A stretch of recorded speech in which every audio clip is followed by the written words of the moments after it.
Hello, Internet. We are live. Hey everyone, welcome to episode 54 of the Stanford MLSys seminar series. I'm Kron, and as always, we have with us Stan. Hey. Say hi, Dan. Fyodor. Hello. And our guest today, Ellie Pavlick from Brown. So today we're going to be talking to Ellie about neuro-symbolic representations. I think she's going to tell us a little bit about implementing symbols and rules with neural networks and how what neural networks might be learning is different from what you might expect. And as always, we're going to have a 30-minute talk followed by a 30-minute podcast style discussion where you in the live audience can ask questions in the live chat. You can keep those questions coming during the talk. We'll keep track of them and get those across to Ellie during the Q&A. And that's pretty much it. So let's get started. I want to cue Ellie in here. So Ellie, take it away. All right, great. Thank you. Yeah, thanks for having me. This is it's fun to be here. So as Karen just said, I'm going to talk about some work that me and my students have been interested in the past, I guess, year or so on this question of kind of the interaction between neural networks and symbolic reasoning. So the motivation is, I feel like a motivation or kind of a common story in the world of deep learning that we've all been talking about for a while, which is that neural networks succeed in a ton of tests and then they fail in kind of weird ways. So what I'm showing are some kind of popular, kind of ridiculous examples from several different domains. On the top is the clip, an image captioning model out of OpenAI that was getting very good performance on image captioning, but then it could fail if, for example, you put a sticky note that says iPod on an apple, the model would call it an iPod. There's examples from reinforcement learning in the middle of an agent that's supposed to be learning how to walk, and they can find these kind of bizarre solutions. The example on the bottom is from GPT-3, a big language, generative language model that the internet is full of examples of it kind of responding in ridiculous ways to kind of simple prompts. And so the kind of a common answer for why neural networks have this kind of behavior, these kinds of weird error patterns, is that they reason over points in high dimensional space. So they're taking inputs, whether it's pixels for computer vision or actions in reinforcement learning or text for natural language processing, they're mapping it to some point in some high dimensional space. And then they're learning some function that is essentially a fancy similarity between inputs and outputs.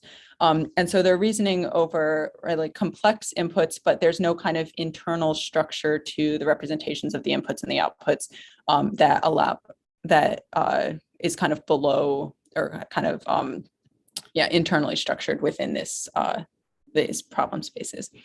And so this is kind of contrasted with how we typically talk about humans reasoning, which is over some kinds of more abstract representations that do have internal structure.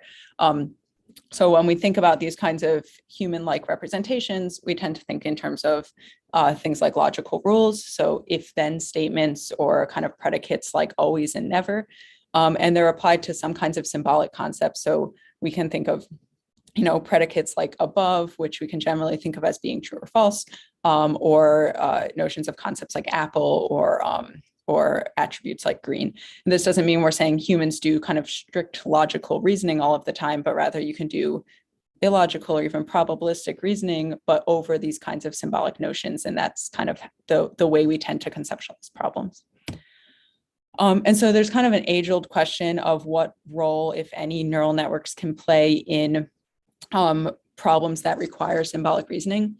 And I think it's uncontroversial, and I am not challenging the claim that neural networks don't explicitly represent symbols. That's actually kind of by definition what makes them neural networks. If you look at kind of the old connectionist literature, the point is that these neural networks use these distributed representations, sometimes called sub-symbolic representations. They're not explicitly representing a symbol for something like green or apple, right?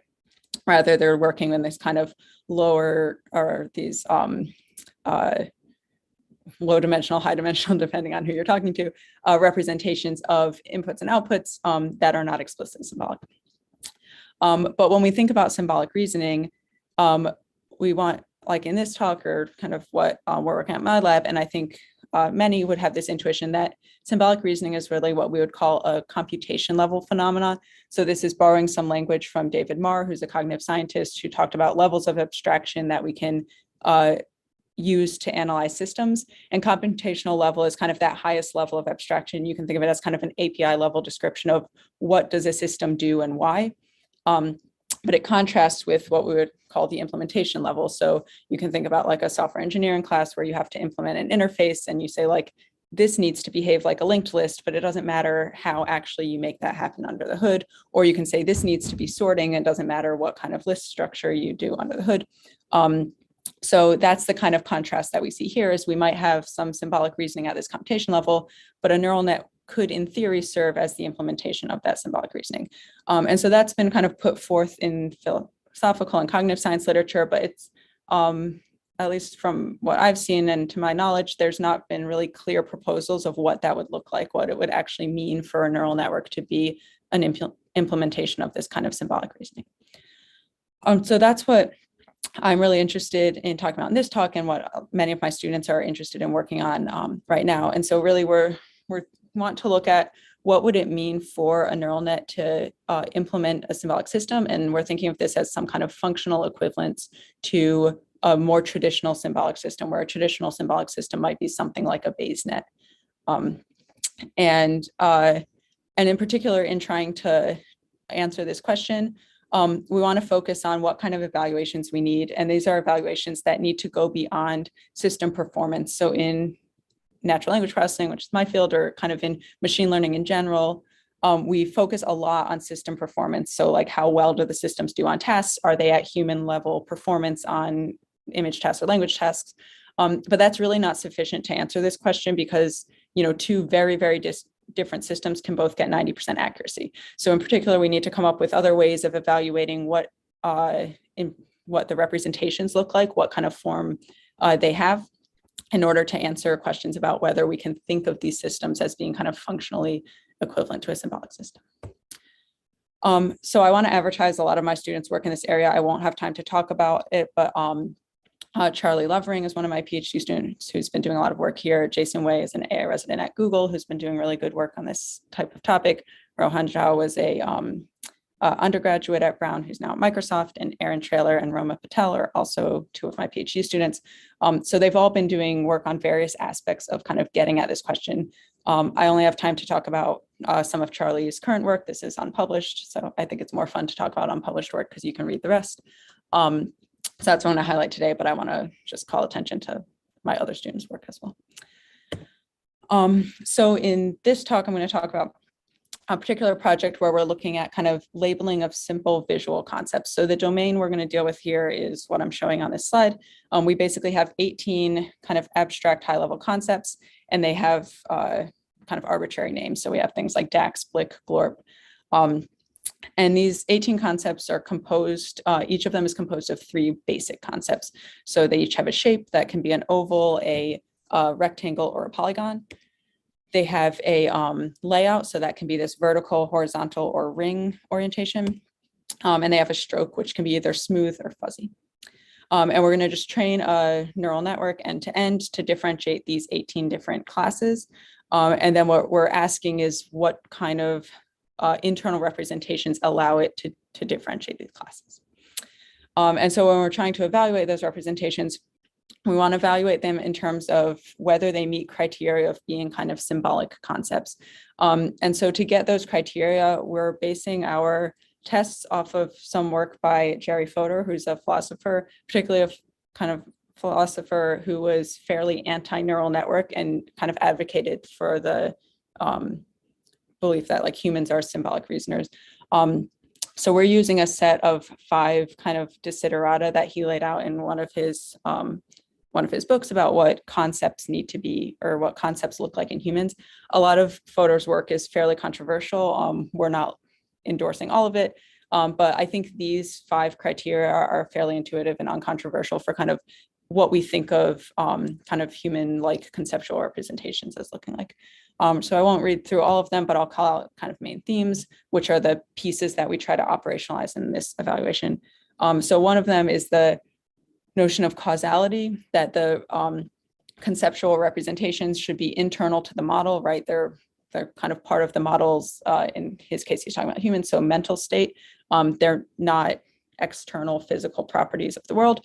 And that is what is the direct cause of the model's behavior, right? So I call a cat because I have an internal concept of a cat, not because the cat exists in the world.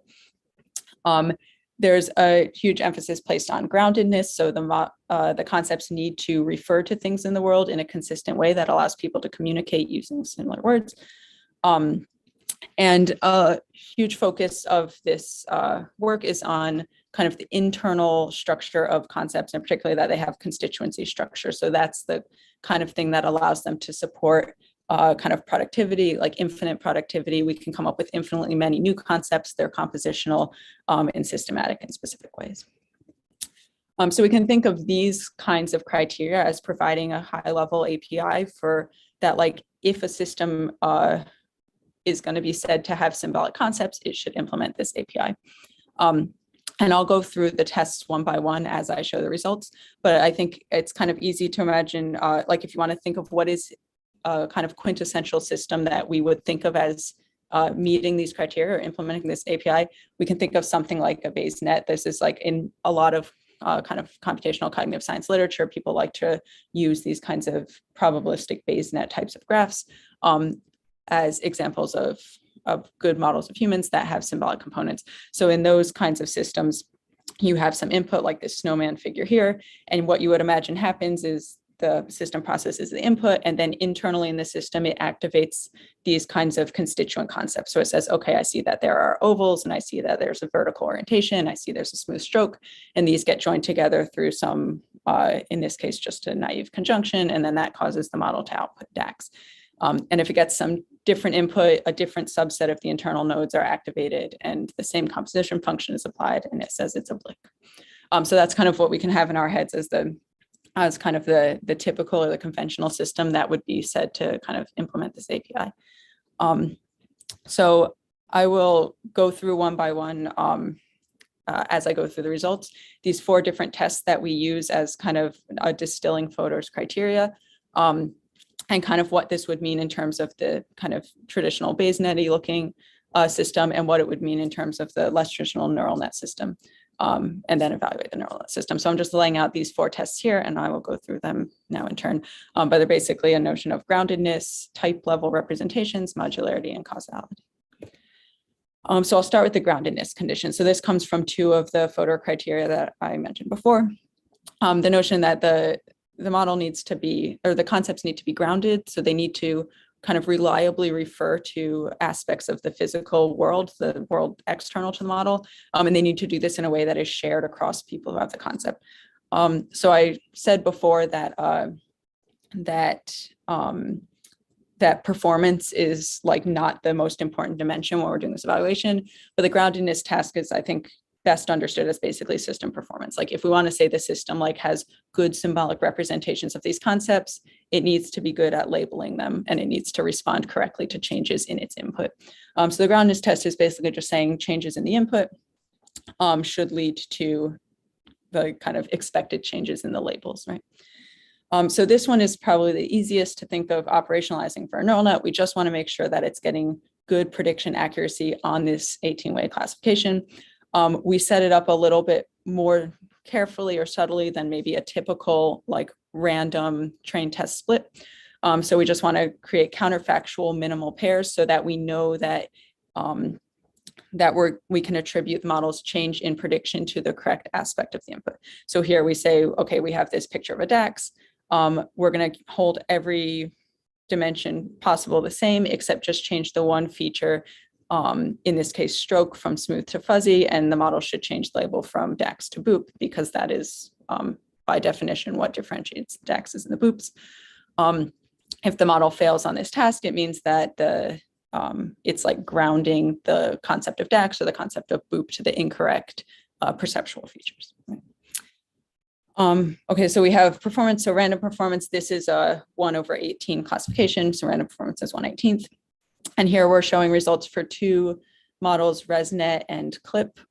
We also have results on models that are not pre-trained models, but unless otherwise specified, and I'll show some results on them later, they actually perform the same to the pre-trained models. So here we're showing 2 pre-trained models, and you can see that probably unsurprising for anyone who's worked with these kinds of models, they perform very well. So they do a very good job at differentiating these 18 classes, even in this carefully controlled setting. So we feel pretty good that they're kind of grounding correctly.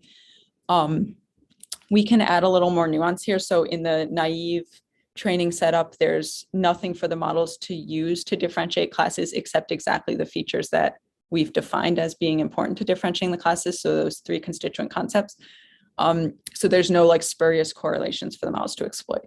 So we set up a separate study where we correlate color with class label, even though, you know, the way we've defined the task, color is not actually part of what matters for class label. So here we might have 90% of the DAXs are blue during training, 90% of the SLUPs are red, and then at test time, you're asked to label a red DAX or a blue SLUP. But then otherwise the evaluation is the same. So here you can see we actually do see a difference between the pre-trained models and the models trained from scratch. So here the blue and the red lines are models trained from scratch. The orange and the green lines are models that are pre-trained. And so a few things to point out. So one is, maybe unsurprisingly, the accuracy does get worse as this correlation during training gets higher and higher. But for the pre-trained models, it's actually still impressively good given how strong the correlation is. So even in the case where the training data is perfectly correlated, so there's actually no reason for the model couldn't possibly know that red is not part of what makes a DAX a DAX. We still see that they actually generalize better than what we would expect from the random performance. So we kind of interpret this as showing that the pre-training seems to be giving an inductive bias for classifying based on shape as opposed to color, which is, I think, an interesting finding and something that's, I think, consistent with other work in this area and worth thinking about when we're trying to think of kind of the inductive biases and generalization of these models. But that's somewhat of an aside. I think kind of coming back to the main testing we're doing here, we're considering the groundedness tests a win. Really, the models are doing well, and even in the high correlation setting, the pre-trained models are seem to be grounding correctly, much better than would be expected from random chance. So the second tests, or the next 3 tests, are starting to go beyond performance and try to get into something about the internals of the model. So the second test is what we're calling the type representation test. So this is coming from that notion I said mentioned of constituency structure. So this is an important part of the kind of conceptual representations that Fodor lays out. And what we're getting at here is this idea that these constituent concepts should be a single type that is shared across multiple token instances or multiple types of inputs. So for example, here, if we have that kind of BayesNet model in our head, we can imagine that there's some internal representation of, for example, vertical layout, and both the DAX, which is the snowman shape, and the Blick, which is the one with the squares, both of them have a vertical layout, so they should activate the same internal node for verticality.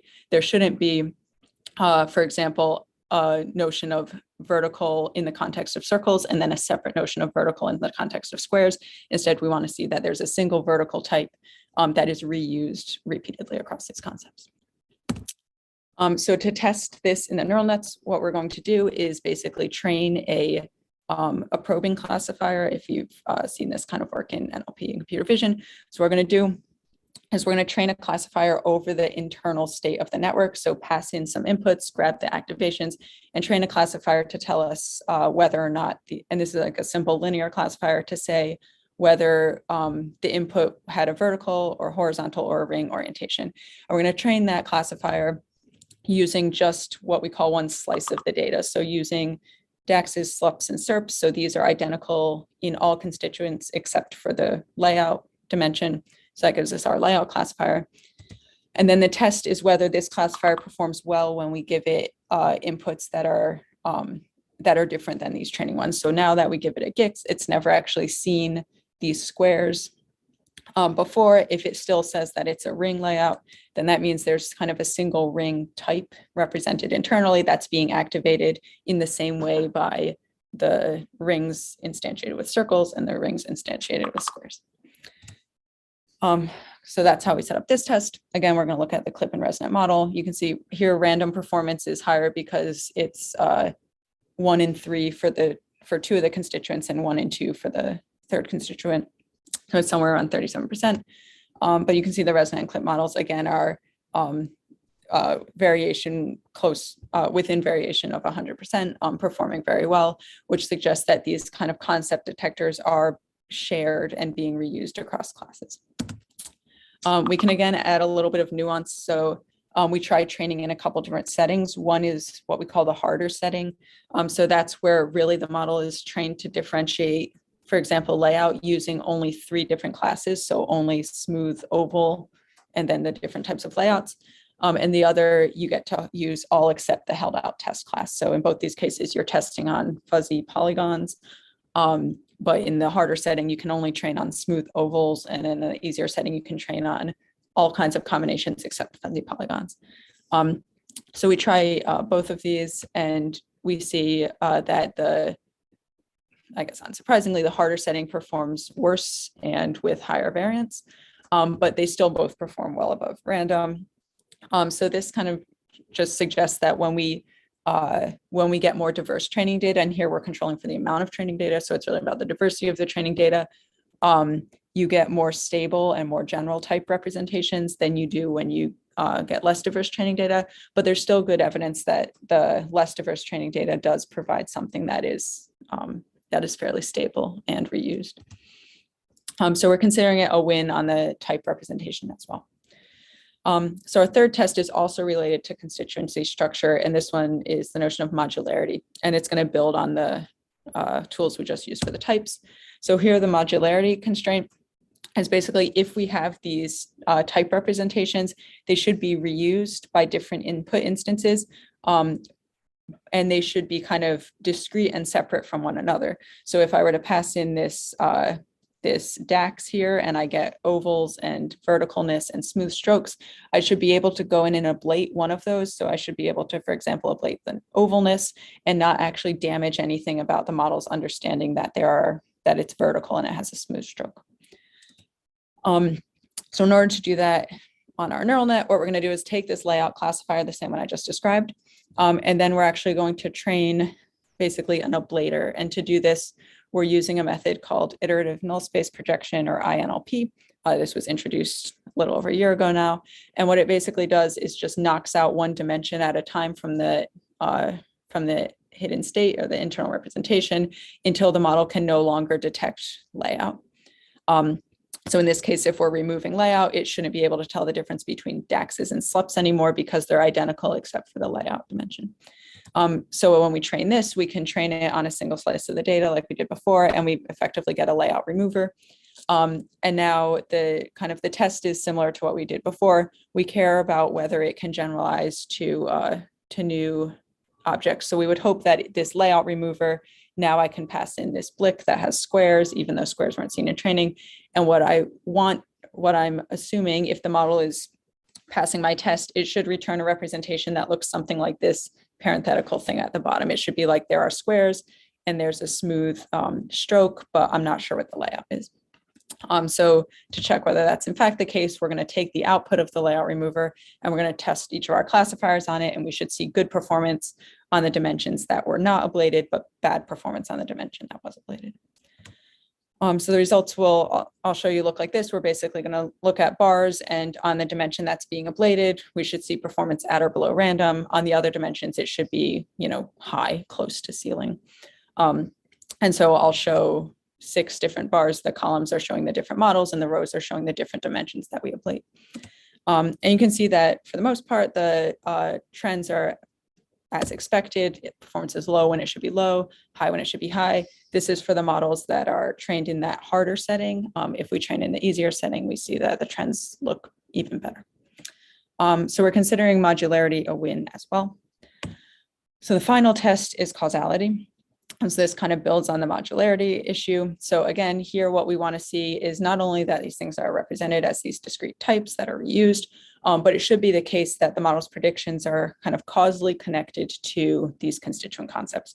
So if I go in and I ablate the concept of oval now, the model should not be able to call it a DAX because part of what it means to be a DAX is that this oval concept was present.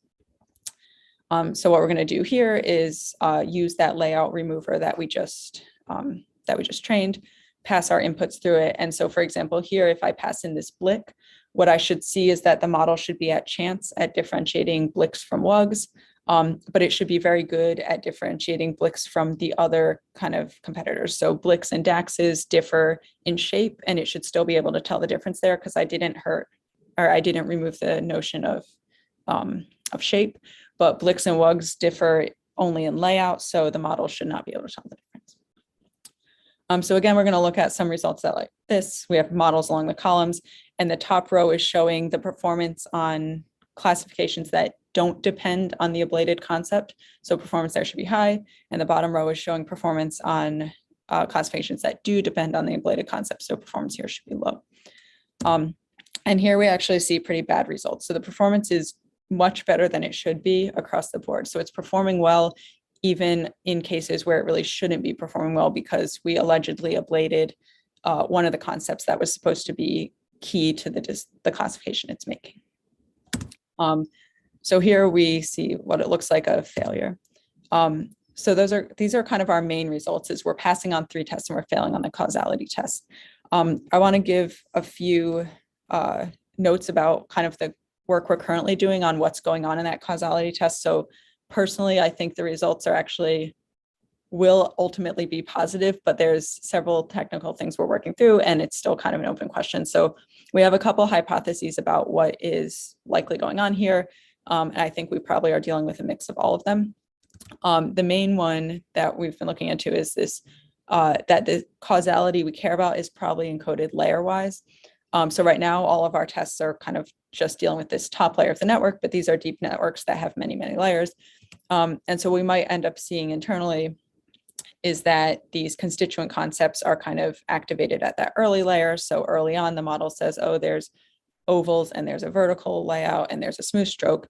And then these get composed together. And then since the model is being trained end to end to recognize DAXs, by the time you get to the top layer, there's kind of an atomic concept of DAX because that's really salient for the model cares about. And so that concept of DAX is the direct cause of the label. And then what we're currently doing is we're going and we're ablating the oval concept at that top layer. But that doesn't really affect the model's prediction because it wasn't using oval there, it was using DAX there. What we should do and what we're working on doing is go and ablate oval at an earlier layer, and that'll prevent the DAX concept from being tokened upstream. So there's actually quite a lot of computational hurdles to doing this layer-wise ablation. So we haven't been able to run this study yet. We're currently working on it, but we have some kind of suggestive analysis and evidence that makes us feel like this story is kind of consistent with what's going on. So one thing we can look at is just what layers in the network do these different concepts get learned, and what is the ordering here. And so you can see that, for example, the notion of layout, the model captures from layer 1, stroke happens a little bit later, shape happens a little bit later. And then the model really only gets good at doing the 18-way classification once it's learned all of these concepts. So that peaks right around layer 6 after it's learned the notion of shape. So this suggests, this is at least, it's not a proper causal study, but it at least shows that the high level concept is learned after the kind of prerequisite constituent concepts, which would be consistent with the kind of causal story I was just describing. We can also do a little bit of a closer error analysis and say, well, if the model is using these constituent concepts in the correct causal way to make the high level prediction, we should see that the error rate on the high level classification is the kind of expected function of the error rates at the lower levels. So we can say if you're messing up, like if you're wrong at label, you fail to label a DAX, it could be because you didn't recognize that there were ovals, or you didn't recognize there was a smooth stroke, or you didn't recognize that there was a vertical layout. And so if we kind of add all those error rates together, it should equal the error rate at the classification level. And here again, we see that these error rates are highly correlated. There's a slight gap, so it's not perfect and something to look into, but it's still suggestive that that maybe the causality is working layer-wise how we want it to. Just a few other issues that I'll just throw out there, but not go into detail. So the concepts are likely encoded non-linearly.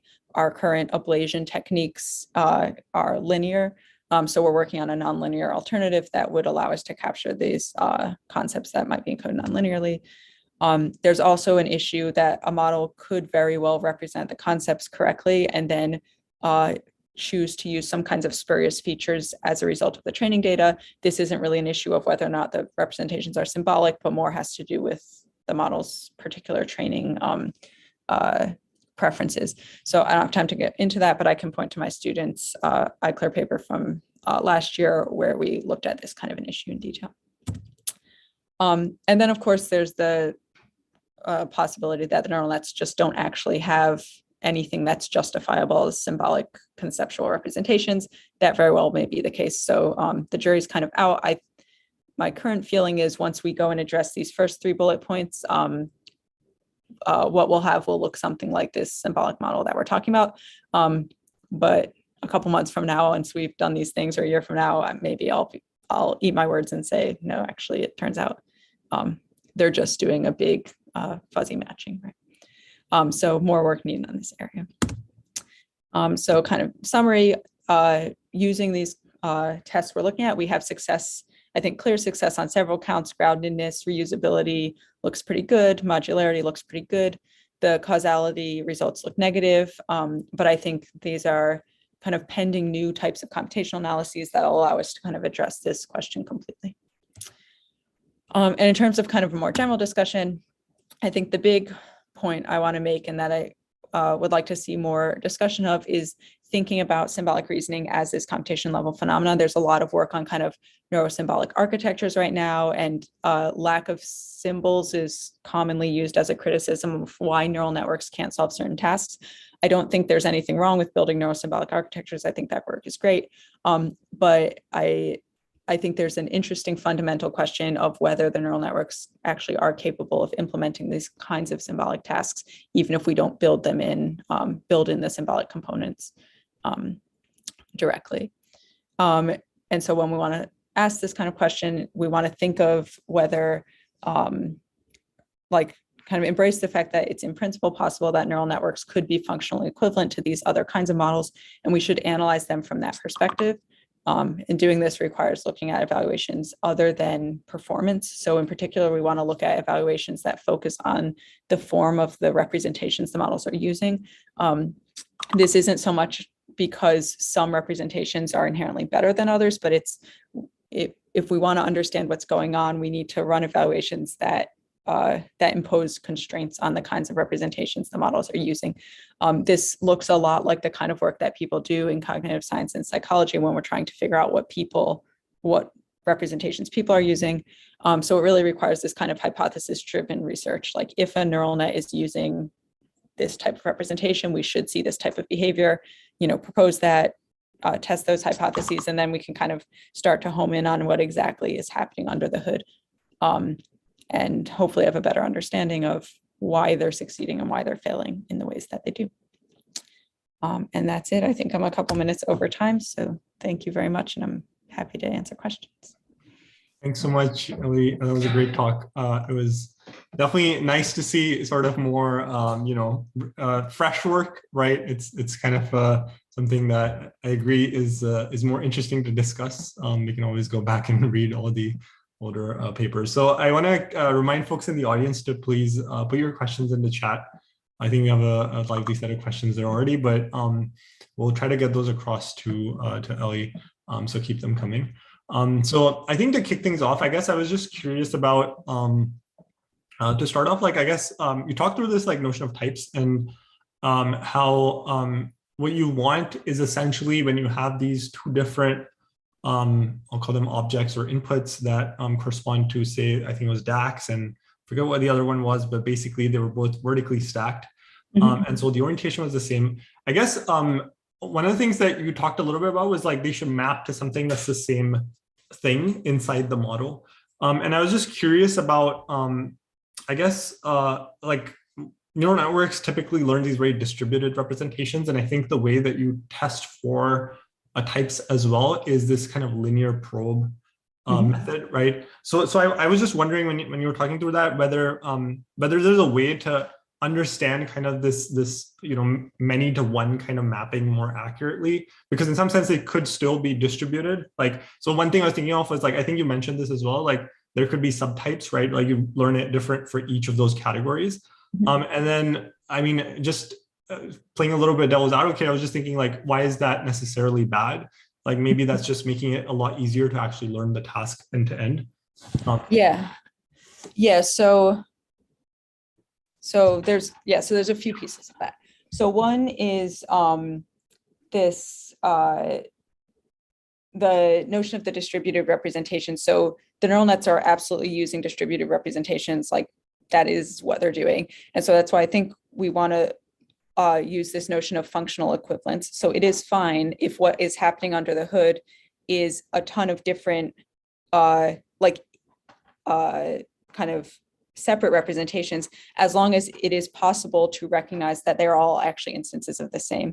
The reason why I would say we need this is let's say we're trying to have a model of language, right? Humans have a word for this. We call it vertical. So I could say, this is the thing with the vertical layout, and you would be able to understand what I'm talking about. So it's fine if you have vertical circles and vertical squares and vertical triangles and vertical polygons or whatever represented internally, but you're able to, when needed, collapse this and say these are all vertical. So as long as there is a dimension in that space such that it is possible to reason about these as instances of the same, then you're passing the test functionally, right?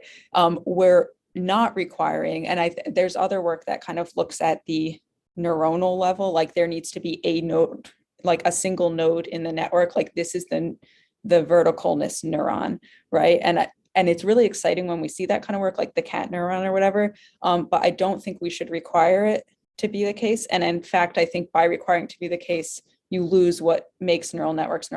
Like then it becomes something like a base net. You have symbolic nodes connected by weights, and that's not actually what neural nets are supposed to be. They're supposed to be these distributed representations. So here our concept is like a direction in this distributed space, and it allows for a little more flexibility there. So yeah, I want to kind of lean on that functional equivalence. We're not saying there's a single vertical node, and the model very well could be representing it as the conjunction of lots of sub-ones, but it needs to be able to recognize the similarity when it's required to. And in terms of why is it bad, it's definitely not a notion of good or bad. This is where I want to think about the kind of hypothesis-driven research. So we're not saying that models need to be symbolic. And I actually personally go back and forth on how symbolic are humans, right? Like this is thrown out all the time, like humans reason over symbols and rules, and like maybe not, right? There's other evidence that we don't necessarily do that. So it's not, I wouldn't necessarily say that not representing symbols and rules means you can never get general intelligence. Maybe I believe that, I don't know. I'm not even taking a stance on that. But the question is, if we want to know what neural nets are doing, we need to have evaluations that say, are they doing X? And then go see if they're doing X. And so one thing we can ask is, are they implementing symbols and rules? So it's not saying like, you're bad, you solved the task the wrong way. It's more like trying to figure out how they solve the task. So we need to like come up with some concrete criteria and go test it. Yeah. Okay. Yeah, no, that makes sense. Thanks for the clarification. I think I was, I think I'm still, there's a lot of subtleties I have to say in this work. So yeah, still kind of processing that.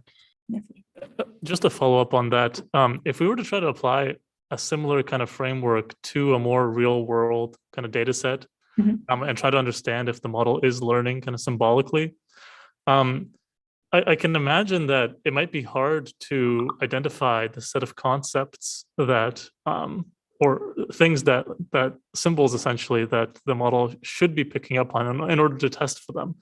Do you see that as a challenge?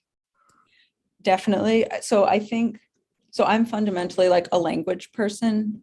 So the thing is, we know that some aspect of human cognition and processing is symbolic because we have words for those things. So to the extent that we have a word for it, it's effectively symbolic, right? Like we can say whether or not the word applies. I don't think it's like an all or nothing thing. It's like, it can be kind of squishy and imprecise and probabilistic, but it's symbolic.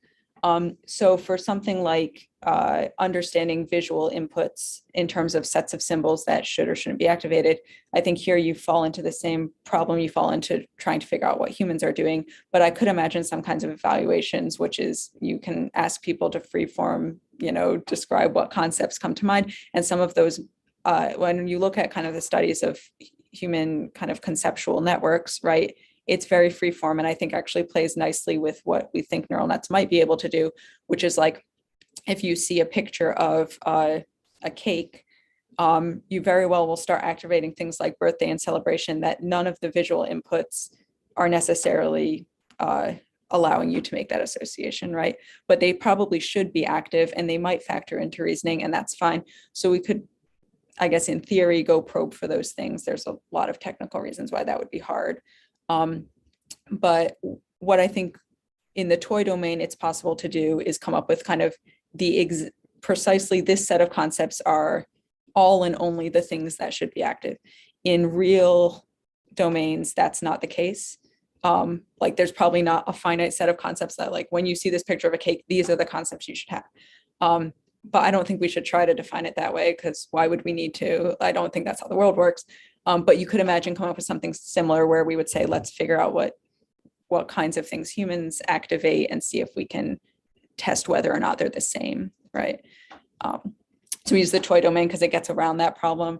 I think if we try to go to more general domain, I would not try to make the general domain look like the toy domain, right? I would just embrace the fact that there's not going to be a specific set of concepts that should be active, and we'd end up with a fuzzier type of evaluation.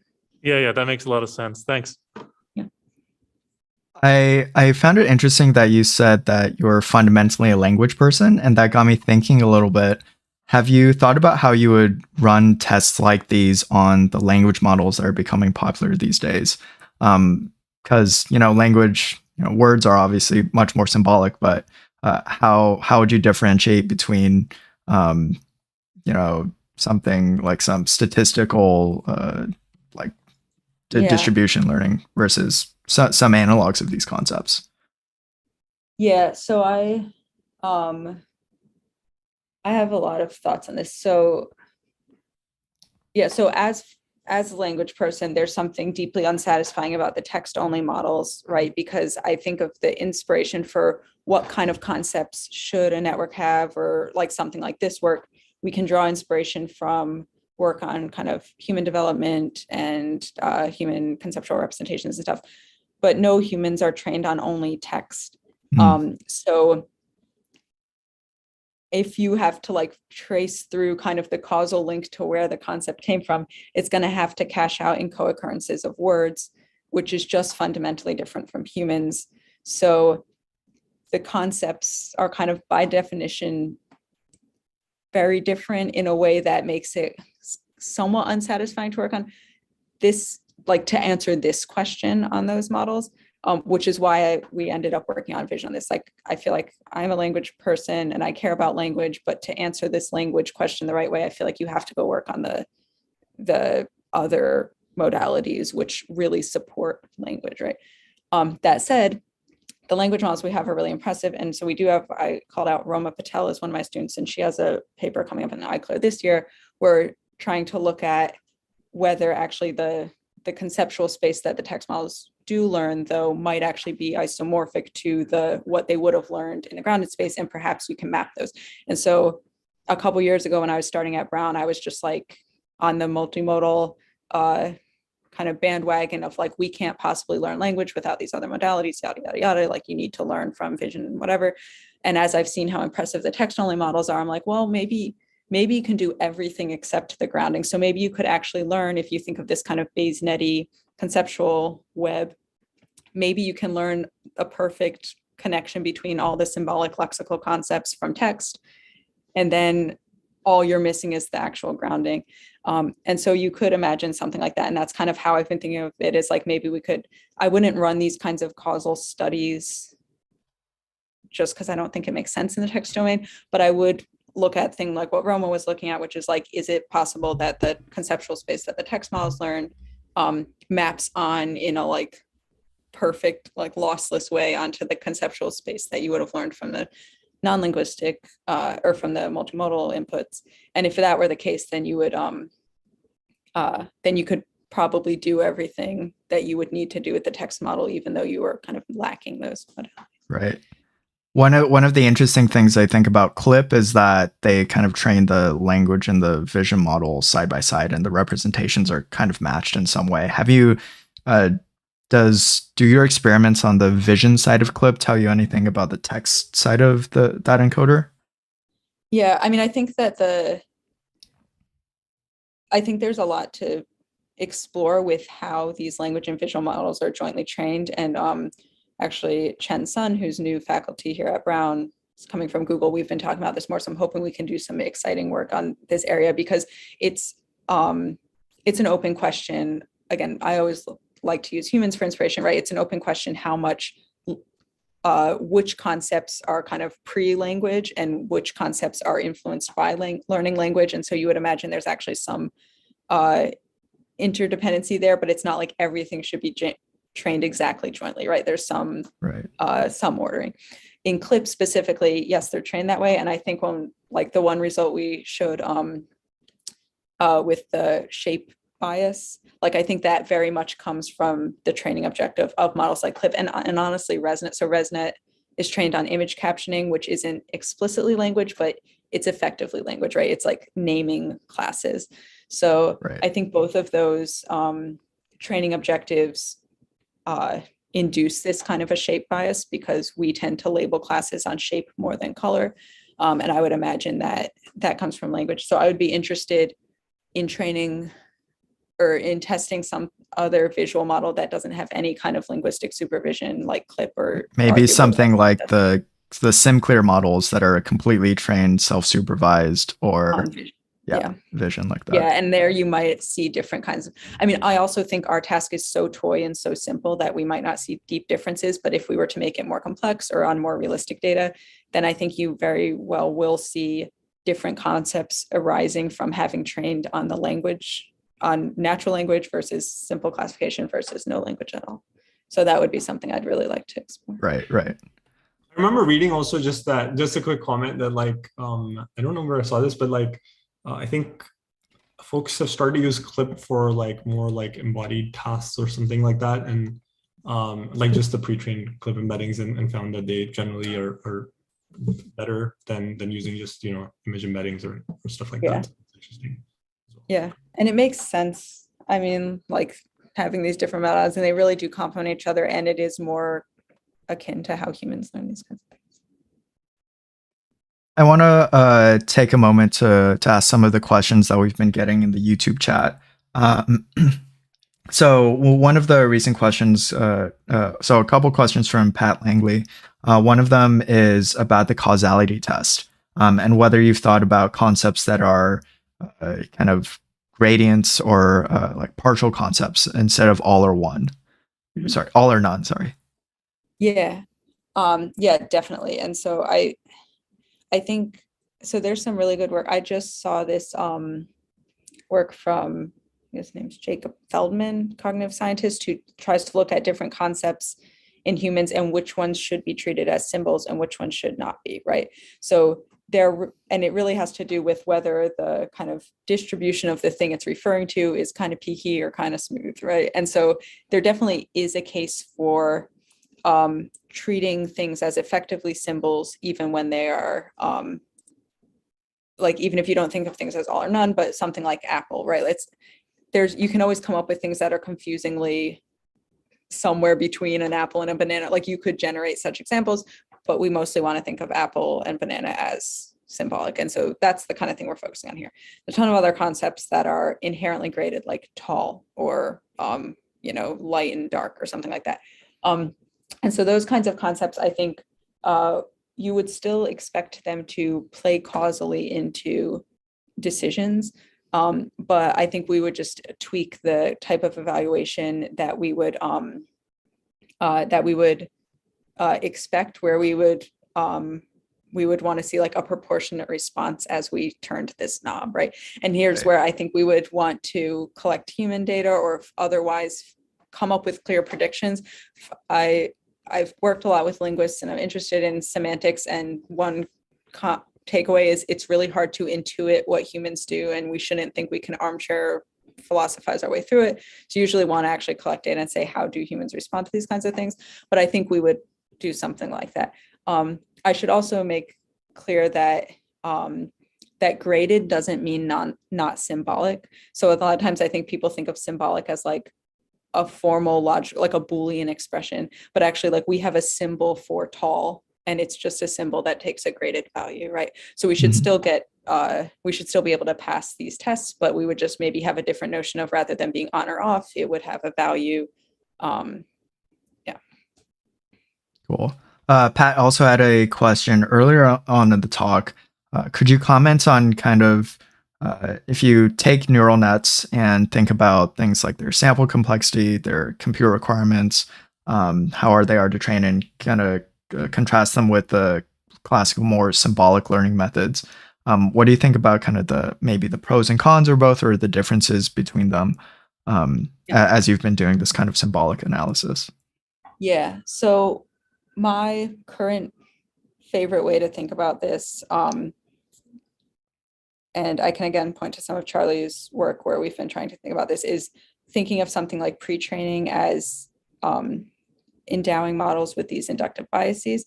So I would, like, my ideal outcome, if we wanted to just do everything neural, not have to build in symbols, is there exists some pre-training objective where you end up with a neural network that implicitly encodes these symbols. It's functionally a symbolic system. And then you train on top of that, and it gives you the kind of same sample efficiency that you would get from having built in the symbolic components yourself. Granted, pre-training that model might be extremely expensive, but like kind of scientifically, we could run some parallel between like human evolution versus child language acquisition, right?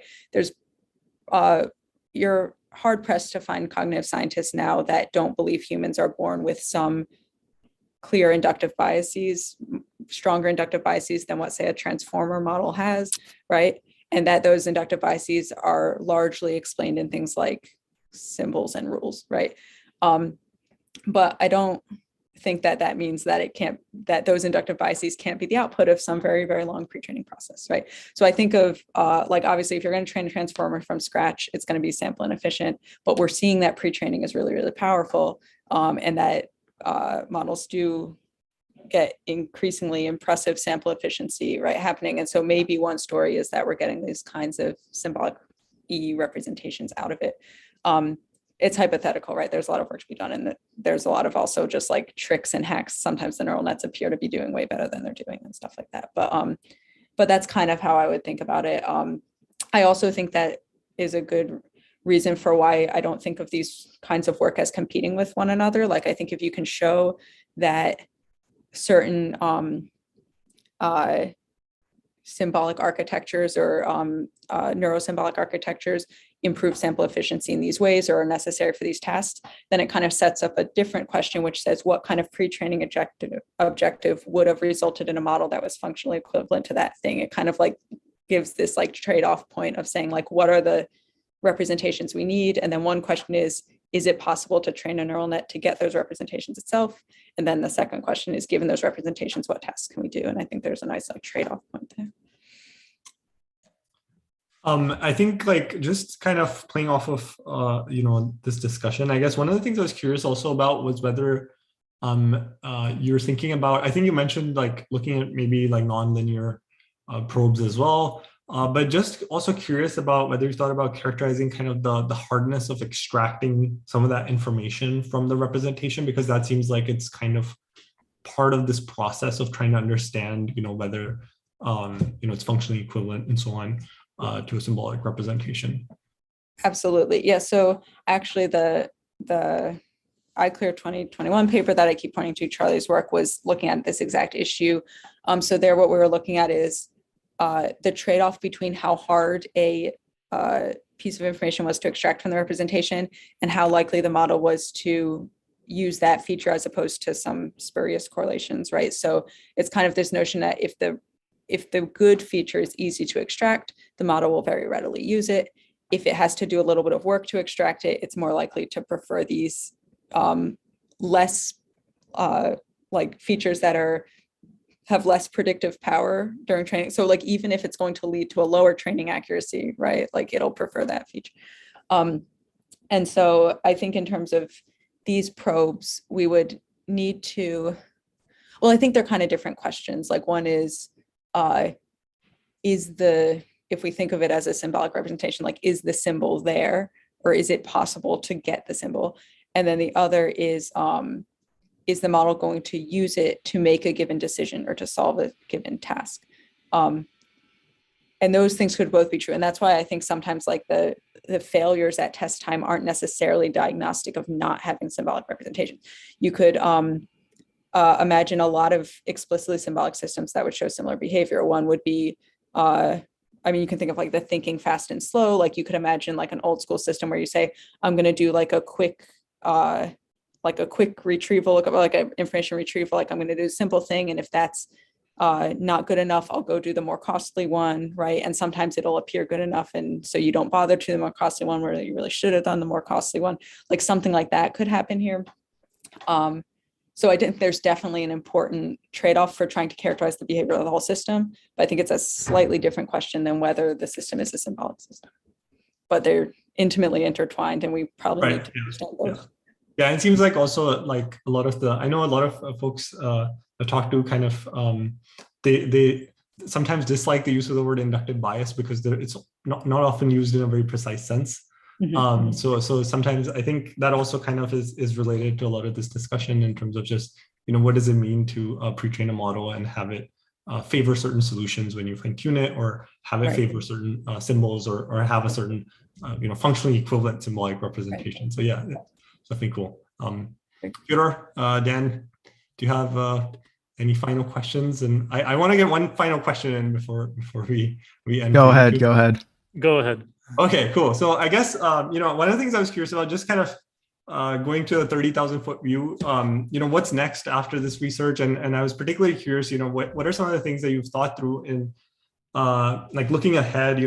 I think of course, it sounds like you're going to work on thinking more about the kind of causal tests and kind of defining those in different ways, and maybe trying to understand it a little better. But I guess, given if you imagine like all of that succeeds, you learn that, some of these networks that you're training actually do have these symbolic representations, or they're functionally equivalent to symbolic models. Like what kind of things do you think are interesting there? I know a lot of people are very excited about this like kind of idea of like compositional kind of reasoning and so on. So I'm wondering if that's one of the things that you're excited about, or if there are other things that you're thinking about there. Yeah, definitely. So, I mean, there's a ton of directions. I'm somebody who likes to be involved in a lot of things at once. So right now, I think of this kind of question and project as kind of very much at the core of what my interests are, which is like I do think it's possible to understand exactly what neural networks are doing, right? Like we kind of talk about them now as black boxes and mysteries, but like it's a sequence of matrix multiple, like we can understand what's going on. So let's imagine we understand what's going on, and it does turn out that they have these kinds of representations. I mean, I'm very interested in, I'm a language person, and I'm interested in human language as well. So I think then we actually have a pretty exciting computational model that generates some predictions about how humans work that we can go test. I have spent time before studying certain types of semantic phenomenon that kind of traditional symbolic accounts of semantics don't do a good job accounting for. So it would be really exciting if these models could account for it. And then we could go and say, let's use these models to generate some predictions about how humans will reason about certain phenomena and see if that's true. And if that were true, then we would have, I think it would be a pretty exciting contribution to cognitive science and how humans do language. So from that perspective, we are doing a bit of that, trying to think about whether we can use these neural nets as models of humans, right? And I've just started, and I'm really excited about working with some computational neuroscientists from the same perspective. So like, if they're good models of cognitive science, are they also kind of neurologically plausible? So I'm always interested in the human side. I'm excited about that. I'm also just very excited about building like good language systems for the sake of having them, just for the scientific interest. So I would want to know if we had systems like this, like then we should be able to arbitrarily control them. We should be able to go in and turn on and off different pieces and really like have these really powerful systems that have like all of the bells and whistles of GPT-3 without all of the scariness and problems of not knowing how it's going to behave on a weird input or yeah, just not having that control. So I would imagine some kinds of really cool interfaces to the systems where, you know, we can inspect exactly what's going on. We can go in and turn on and off or manipulate and change things. So I think I'd like to go hard in both those routes. I'm also really interested in the multimodality, again, for the kind of human learning standpoint. So I would like to try to answer some of these questions about how do conceptual representations differ when you have access to some modalities and not others, whether you get language first or vision first or both, right? These are studies that you can't run on humans. IRB would not approve them, and it would probably not be a good idea to do anyway. But if we had models that were good models of humans, we could answer some really cool questions about kind of the nature of language and how it develops. So yeah, so I'd go ham. For what it's worth, I was listening to this podcast called Inside Your Mind, I think, by Stephen Fry, and it had a couple of anecdotes about cases where you know, these folks were not exposed to language at a young age and then would have difficulty in grounding things and actually learning them later in life. So there's definitely, you know, these there's IRBs would definitely be right. Yeah, so there are interesting natural experiments you can do with like people who have brain lesions and stuff, or those kinds of settings, but you can't really run the like controlled causal study. But that's fascinating work of those kinds of. Awesome. This was definitely a pretty interesting discussion, and thanks so much, Ellie, for taking time out and joining us and giving this talk. And I want to thank everybody in the YouTube audience for tuning in. I think next week we have, who do we have, Dan? We have Doris Lee next week. Doris Lee next week, I think, talking about Lux, if I'm not wrong. Yep. And yeah, as always, subscribe to our channel, go to our website, mlsys.stanford.edu, subscribe to the mailing list. We don't spam you. We just send one email a week and one reminder. So it's just for the talks.